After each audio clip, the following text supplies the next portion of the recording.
Hello everyone, this is Goti from server 73. The 2.8.7 patch notes are out, and in this video I'll walk you through what's new and, more importantly, what these changes mean for us as players. We'll cover the major features, the optimizations, and the balance adjustments, so you know exactly how this patch might affect your gameplay. First up, the Wildfire Furnace. This is a new alliance feature where you donate specific items to earn smelting points. Sometimes you land a critical success and gain extra points. Other times the smelting fails and you get pollutants instead. These can be used to add pollution points to a random alliance, which lowers their total score. To join in, you need castle level 40 or higher, your alliance must be level 6 or above, and it's only available on servers 1 to 232 and M1 to M12. So, what do you actually get? Smelting points can be exchanged for daily rewards, and your alliance's total points decide your ranking. On top of that, you can earn exchange coins, which will help you unlock upgrade materials when the level 60 cap is released. For beginners, this is something to keep in mind for the future, but if you're mid-game and in a strong alliance, this is a new way to work together for rewards and rankings. Next is Alliance Supremacy. This is a tournament for 48 alliances, chosen from servers 1 to 232 and M1 to M12. To qualify, your alliance needs to be at least level 6, and selection is based on power, level, and activity. The format uses 3 lanes: upper, middle, and lower. Each lane can hold up to 20 teams, and every player can send out at most 2 teams, 1 per lane. The battles run automatically, and if your team wins, your surviving troops carry on for up to 5 consecutive fights. To win the match, your alliance needs to take at least 2 out of the 3 lanes. The tournament starts with a 5-day regular season. 48 alliances are split into 8 groups of 6, and they battle every day to earn points. When the regular season ends, the top 16 alliances move on to the knockout stage. From there, it's head-to-head. Round of 16, quarterfinals, semifinals, and then the finals to decide the champion. If your alliance is strong and competitive, this is the stage where you'll prove it.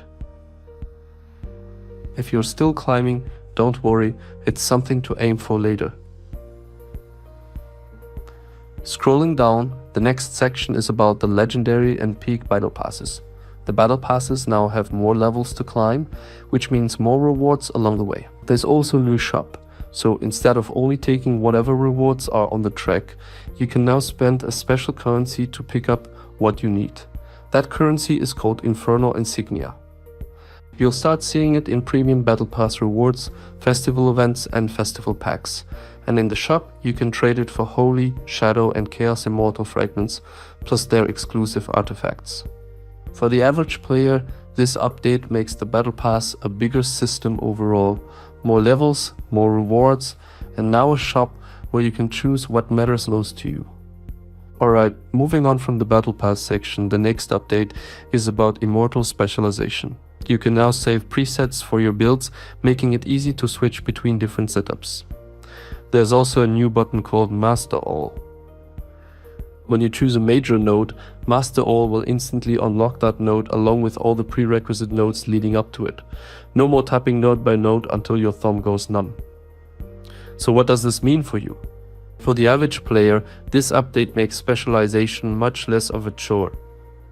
Presets let you swap between different builds without starting over each time, and Master All removes the need to click through every single node just to reach a major skill. It's all about saving time and making it easier to adjust your strategy. Next up are the optimizations. First, the Battle Pass shop gets some new faces. Ragnar, Mehmet II, Toyotomi Hideyoshi, Darius the Great, and Cao Cao are being added, along with their exclusive artifacts. The Daily Deals Mystery Pearl shop will also unlock more options as your server ages. After 75 days, you'll see Holy and Shadow Immortal artifacts, and after 120 days, a seasonal Immortal artifact selection box.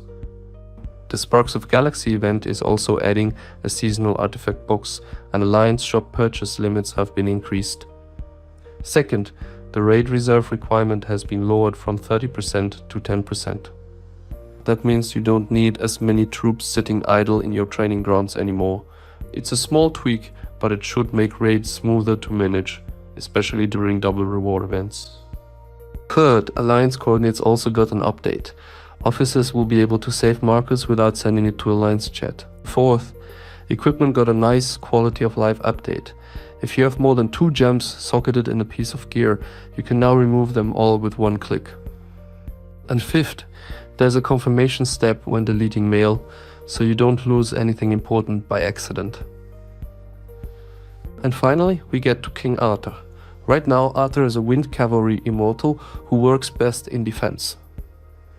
His ultimate skill, Wind Ruler, reduces the damage he takes, and for 6 seconds he has a chance to reflect some of that damage back at whoever hits him. With upgrades, that reflect can go up to 50%, or 70% if his artifact is equipped. The change in this patch is that his reflect now respects the defender's damage reduction. Before, the reflect ignored those stats, so Arthur's counter damage could sometimes hit harder than it should. Now it works properly. If an enemy has damage reduction, the reflect will be weaker against them. This matters most in the Apollo matchup. After casting his ultimate, Apollo gains stacks of Light Blessing that reduce the damage he takes. At maximal level, that reduction is 10% per stack, stacking up to 3 times for a total of 30%.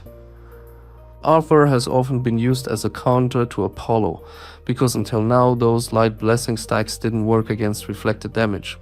After this patch, that's no longer the case.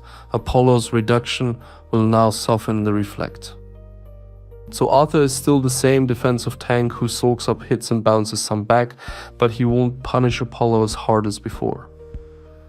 His reflect is now more consistent across all matchups, strong against targets with little protection, but weaker against enemies who stack reduction. And that wraps up the 2.8.7 patch notes. We've seen new Alliance features like the Wildfire Furnace, the big Alliance Supremacy Tournament, changes to the Battle Pass, smoother specialization and raids, and of course, the adjustment to Arthur. I'd love to hear what you think. Which of these changes do you think will have the biggest impact on your gameplay? Are you excited to try out the Wildfire Furnace with your Alliance, or are you more curious about how Alliance Supremacy will play out? And for those of you running Arthur, how do you feel about the Apollo matchup now? Let me know your thoughts in the comments. If you found this breakdown useful, please give the video a like and subscribe for more Infinity Kingdom updates. This is Goatee from Server 73. Thanks for watching. See you on the battlefield.